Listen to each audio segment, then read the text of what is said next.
Hello, চলে আসলাম next part নিয়ে তোমাদের সাথে। শেয়ার করছি তোমাদের সাথে কাঞ্চনজঙ্ঘা লেকের স্মৃতি। সেই দিনেই আমরা এই জিপ লাইনটা ট্রাই করেছিলাম। ১ম অভিজ্ঞতা যেহেতু ভয় এবং আনন্দ দুটোই কাজ করেছে। দেন ডিরেক্ট হোটেল চলে গেছিলাম, রেস্ট নিয়েছি। পরের দিন আবার ব্যাক করেছি। সবটাই তোমরা আমার নিজের মুখেই শুনতে পারবে। Hello, very good morning to all of you. আজকে আমরা স্কাই ওয়াকে চলে এসেছি সবাই মিলে। তো ওয়েদারটা ভালো, বেশ ঠান্ডা ঠান্ডা ওয়েদার। আর আমাদের কলকাতায় কিছুদিন আগে যেরকম ঠান্ডা ছিল, এখন বর্তমানে এখানে তেমনই ঠান্ডা। খুব 100 টাকা করে ওইখানে টিকিট কাটতে হচ্ছে। তো ওখানে সবাই টিকিট কাটতে গেছে। আমাদের ক্যান্ডিডেট ছবি আছে, আমাদের দাঁড়িয়ে ছবি ভয় লাগছে, জয়ের ভয় পেয়ে গেছিল। ও যেমন লাস্টবার এসেছিল ভয়। চলো, তো আমরা চলে এসেছি স্কাই ওয়াকে। অ্যান্ড দেন আমরা ওখানে যাব, ওই জায়গাটাতে যাব, লটস অফ পিকচার্স ক্লিক করবো, যেখানে এখানে অনেকেরই ছবি দেখেছি আমার ফেসবুকে। এবার আমি চলি, এতগুলো সিঁড়ি আমরা হেঁটে চলে এসেছি। তো গাইজ, তোমাদের সবাইকে মন্দিরটা দেখাই। মানে খুব পিস, আমি খুব হাঁপিয়ে গেছি, কথা বলতে পারছি না। এতটা ঠান্ডা, তার মধ্যে এতটা সিঁড়ি। ফের পাহাড়ের চূড়াগুলো দেখা যাচ্ছে একদম ক্লিয়ারলি। তো খুব সুন্দর মনোরম পরিবেশ, আমরা সবাই চলে এসেছি।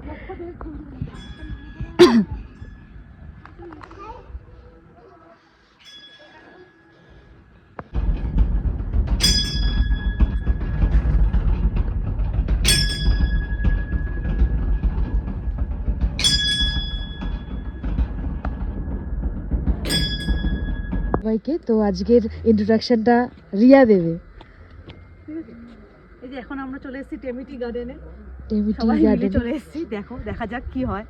আপনারাও দেখুন, আমাদের সাথে আসুন প্লিজ। চেরি ব্লসম আমরা পাইনি, এটাও বলে দে। চেরি ব্লসম এখন সিজন শেষ, এখন পাইনি। এখন চা পাতা দেখতে পাবো, টেমিটি গার্ডেনটা দেখবো, এত সুন্দর নেচার।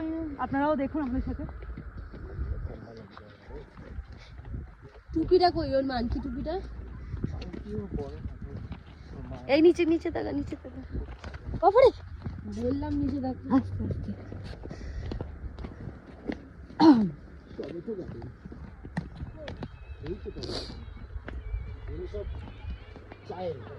টি গার্ডেনের এই যে লোকেশনটা রয়েছে, লোকেশনটা মানে খুব হাওয়া চলছে, ঠান্ডা, এবং রৌদ্রটাও খুব যেহেতু প্রিভিয়াস ডেতে টেমিটি টি গার্ডেনটা আমাদের মিস গেছে, তো আমরা আজকের ডেটে ইনক্লুড করেছিলাম, যেটা অনেকটাই ভুল হয়ে গেছিলো। চেরি ব্লসম তো সিজন ছিল না, তো এই যে গার্ডেনটা, সেটা আমরা দার্জিলিং ভিজিট করেও দেখতে পারতাম। অলরেডি লাঞ্চের টাইম হয়ে গেছে। তারই একদম পাশেই একটা রেস্টুরেন্ট ছিল, সেখানে আমাদের বেবি, আমরা সবাই খাওয়া দাওয়া করে একটু রিল্যাক্স করে আবার বেরিয়ে পড়ি নামচি চারধামের উদ্দেশ্যে। তো অনেকটাই জার্নি, মানে আজকের দিনটা পুরো জার্নিতেই কাটছে, তোমরা শেয়ার করছি। তো আমরা এখন নামচি চারধামে চলে এসেছি। আর আমাদের যে টি গার্ডেনটা আমরা দেখতে গেছিলাম, ওখানে একদম পাশেই একটা কিচেন ছিল, সেখান থেকে খাবার দাবার খেয়ে অনেকটা জার্নি আছে, আমাদের অনেকটা জার্নি হয়েছে। তো যার কারণে আমরা সত্যিই খুব টায়ার্ড মনে হচ্ছে। কতক্ষণে হোটেলে গিয়ে খাওয়া দাওয়া করে রেস্ট নিই, বাট রাইট নাও সেটা পসিবল নাও, আরও অনেকটা জার্নি করে নেমে যেতে হবে। তো নামচি চারধামটা আমরা এসেছি, যেটা সম্পূর্ণ তোমাদের সাথে শেয়ার করবো। লেটস গো বন্ধুরা।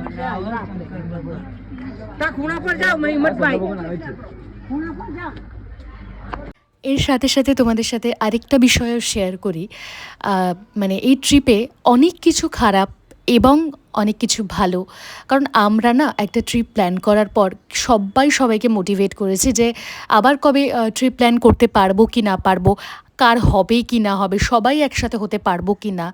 তো সবাই যতই খারাপ হোক, যাই হোক, সবাইকে মোটিভেট করছিলাম যে যাতে হোপলেস না হয়ে যায় এবং আনন্দ করি। দুর্ভাগ্যবশত একটা ঘটনা শেয়ার করি। উত্তরবঙ্গের ট্রেনে আমার ছেলের সব জামা কাপড়ের ব্যাগটাই আমরা ফেলে রেখে, আমাদের ব্যাগ 7-8টা ব্যাগ হয়েছিল। আমি, রাজীব, বোন আর ছেলে মিলিয়ে, মানে অল টোটাল মিলিয়ে।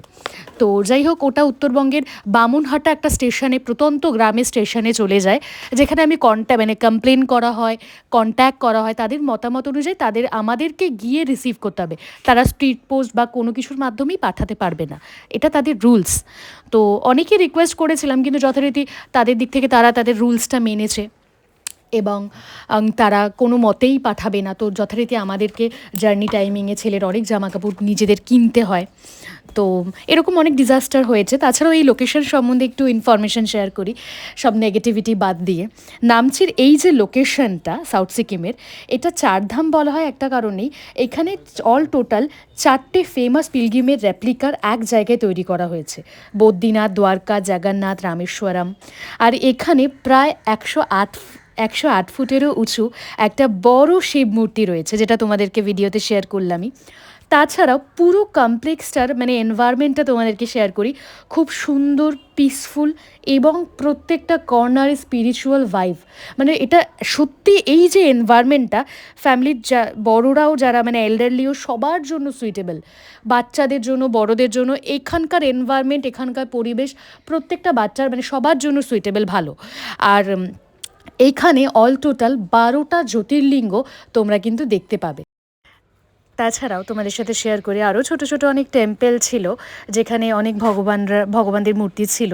তো যাই হোক, এই সবটাই ভিজিট করার পর দেন আমরা মিমের উদ্দেশ্যে বেরিয়ে যাই। আমাদের মিম পৌঁছতে পৌঁছতে বেজে গেছিলো রাত 10টারও অধিক। তো সেই দিনকারই আমাদের মিমে মেইনলি বনফায়ার ছিল হোমস্টেতে। তো এই হোমস্টেতে বনফায়ার ছিল, আর আমি এতটাই টায়ার্ড ছিলাম। তারপর তো সবটাই তোমরা আমার নিজের মুখেই শুনতে পারবে, আমার অভিজ্ঞতাটা।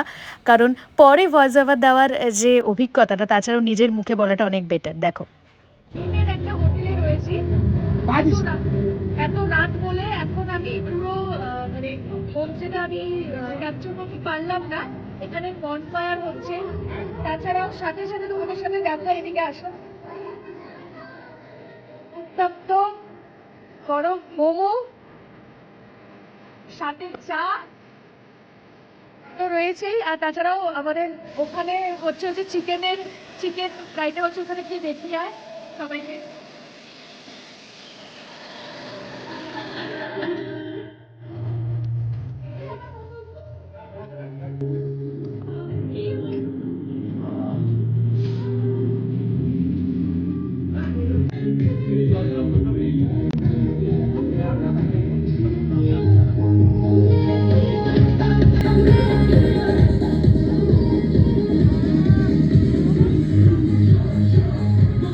আমরা ভীষণ এনজয় করছি এই এনভায়রনমেন্টটাকে। তো তোমাদের সাথে এটাই শেয়ার করার ছিল, এরকম একটা মনোরম পরিবেশে বনফায়ার, সাথে গরম গরম মোমো আর ধোয়া ওঠা চিকেন পোড়া, আর এই সুন্দর এই ভিউটা, মানে প্রত্যেকটা ঘরে লাইট জ্বলছে। তো এই সম্পূর্ণটা শেয়ার করাটা, এটা খুব সৌন্দর্য একটা বিষয়। এই যে আমার পাপা, হ্যালো বেবি। যাই হোক, রাতে আমি খুবই টায়ার্ড ছিলাম, তো খাওয়া দাওয়া করে ডিনার সেরে ঘুমিয়ে পড়েছিলাম ছেলেকে নিয়ে। আর তারপর একদম সকালবেলায় ব্রেকফাস্ট সেরে দার্জিলিংয়ের উদ্দেশ্যে আমরা বেরিয়ে পড়ি। এই যে ঘুম স্টেশন, সেই বিখ্যাত ঘুম স্টেশন দার্জিলিংয়ের। তো যাই হোক, ভিডিওগুলো তোমাদের কেমন লাগছে অবশ্যই জানিও, আর দেখা হচ্ছে তোমাদের নেক্সট পার্টের সাথে। বাই।